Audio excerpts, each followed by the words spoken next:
Hello everyone and welcome back to another Star Wars figure review.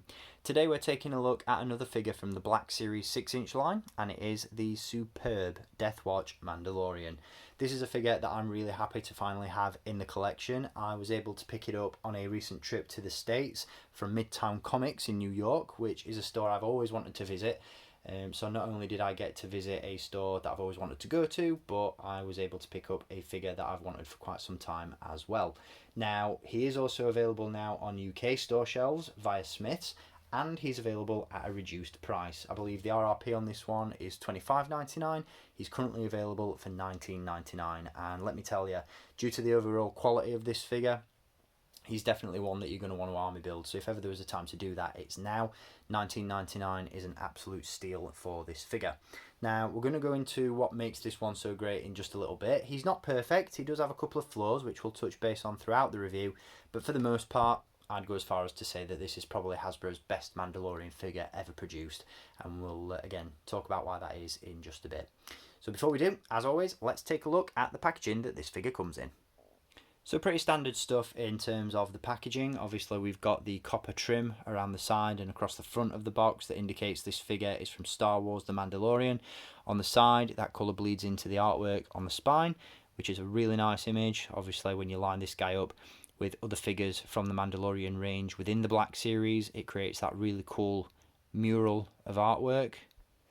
Really nice illustration there. And then on the back we have that image once again, a brief description of the character, and as you can see, this is number 21 in the Mandalorian lineup. So pretty standard stuff in terms of packaging, nothing really to write home about, but again, what's inside is absolutely superb. So let's take a look at the figure itself. And here he is. This is the Death Watch Mandalorian, and what an incredible figure this guy is. As I said, I'm really impressed with this one. I think Hasbro have done a fantastic job with it, and one of the things that makes it, in my opinion, one of the best Mandalorian figures produced so far is the overall sense of realism that you get with this figure. What I love about it is the sculpt and the attention to detail really makes this one look, rather than a toy, it looks like a guy in a suit but scaled down. And at the end of the day, that's what we all want from our action figures, you know, that little bit of realism and screen accuracy. This guy looks like he just jumped right off the screen and into our collections, and personally you couldn't ask for much more than that. There are a number of things that just make this guy look so realistic, the first of which being the helmet.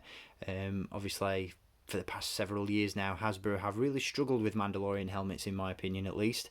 The sculpts have always seemed a little bit off, but this one is absolutely perfect. The proportions on it are absolutely spot on.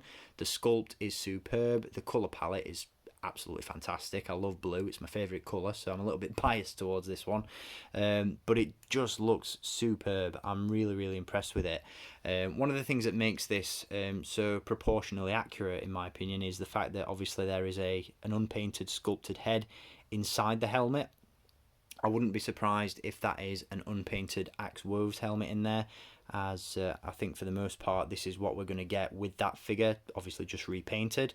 But again, that really lends itself to the proportional accuracy with this figure, and he just looks absolutely fantastic.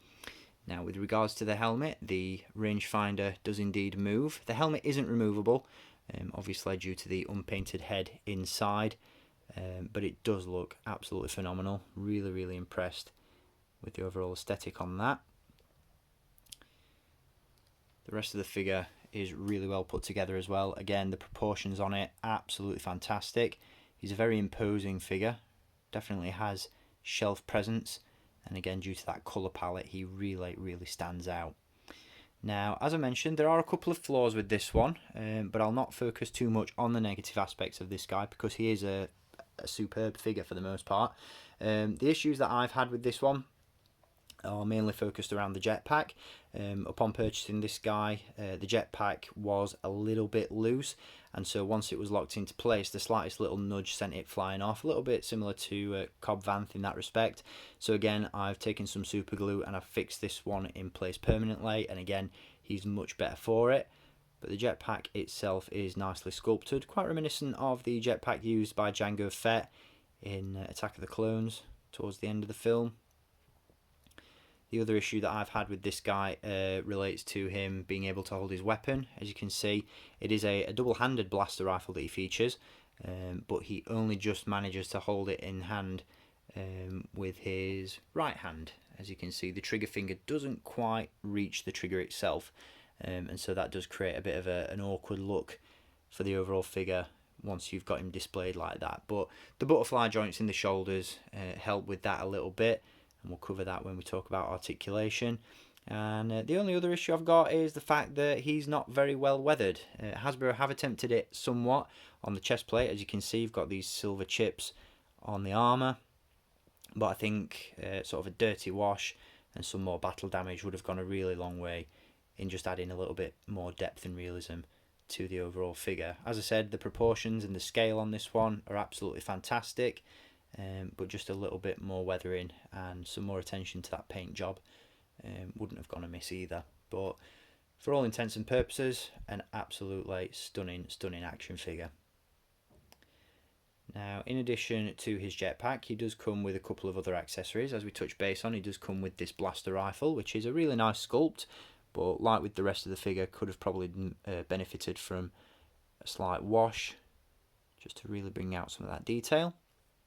And he also features, holstered away on his belt, a blaster pistol as well, which can be removed. It's a very tight fit, but as you can see, it's somewhat reminiscent of the Mandalorian blaster pistols that we saw in the Clone Wars and later in Star Wars Rebels, used by Sabine Wren,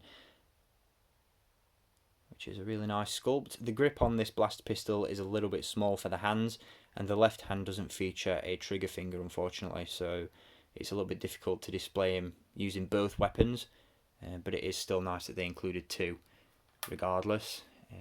Still very impressed with this guy. He does look the part. Obviously, we're used to seeing the Death Watch in the Clone Wars animated series, and they had a slightly different look in that show to the one that we see very briefly via that flashback scene in The Mandalorian. So hopefully we get a little bit more of these guys on screen in future Star Wars media. But he does look very cool. Again, with relation to the paint job, you've got this really nice blue colour palette going on. You've got a couple of stripes on the armour, which I assume indicate rank. Funko made a point of mentioning the two stripes on their packaging for the pop vinyl of this guy.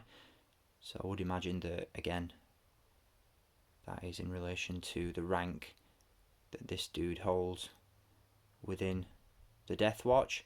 He features the Death Watch logo there on the shoulder.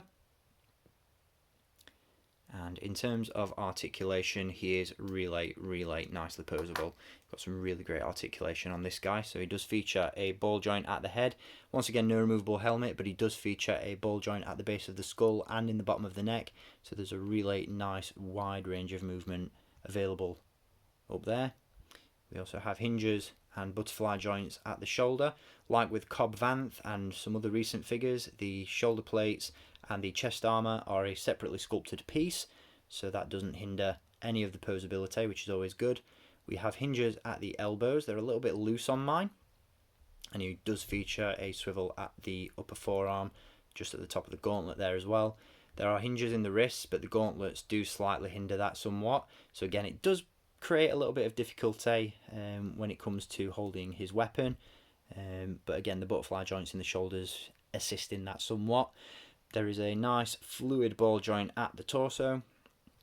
We have hinges at the hips and swivel cuts at the upper thigh, a hinge in the knee, and a hinge and rocker at the ankle. So great articulation all round. Pretty much what we've come to expect from most Black Series 6-inch figures. And again, he really does look the part on a shelf. Now, you couldn't ask for much more in terms of articulation, but in terms of accessories, I really think that this figure would have benefited from a display stand, or at least some sort of flame effects that could be plugged into the thrusters on the jetpack. We see this guy in action in The Mandalorian, and he's flying around one hell of a lot, so that's one of the things that I really would have liked to have seen with this figure. I wouldn't necessarily call it a flaw, because he is a basic figure, he's not a deluxe. But, you know, if this guy had featured those jet thrusters, or at least those flame effects rather, and a display stand as well, I think you could have easily stuck this in a deluxe box and slightly up the price, and I'd have probably been willing to pay it as well. But yeah, for the most part, absolutely stunning figure. Really impressed with this one. And as I mentioned, at that reduced price that he's currently available for on the UK market, I'm certainly considering army building a few of these guys. So there he is. Really cool figure. So that is going to do it for this review on the Death Watch Mandalorian from Star Wars The Black Series. Be sure to let me know your thoughts and comments down below, and I'll see you again soon for another Star Wars action figure review. So until then, as always, keep collecting, and may the Force be with you.